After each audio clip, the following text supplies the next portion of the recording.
কোনো একটা মুহূর্ত যদি মুহাম্মাদুর রাসূলুল্লাহ সাল্লাল্লাহু আলাইহি ওয়াসাল্লামের সুন্নাহ এবং ভালোবাসা পৃথক হয়, সেই উম্মত সেই মুহূর্তে আর মুমিন থাকে না।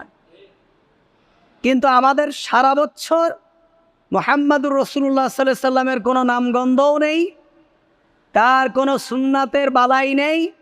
যেই রবিউল আউয়াল মাস আসে, এবার আমরা দল ধরে সবাই মিছিল করে, জশ্নে জুলুস করে, গেট টাঙিয়ে, মিলাদ পড়ায়, মিলাদ পড়ে সিন্নি রেন্দে, গরু জবাই করে, মোড়ে মোড়ে মাইকিং করে, মিলাদুন্নবীর মাহফিল করে আমরা জানান দেই যে ইয়া রাসূলুল্লাহ সাল্লাল্লাহু আলাইহি ওয়াসাল্লাম, আমরা আপনার আশেক, এখনো পৃথিবীতে কি আছি?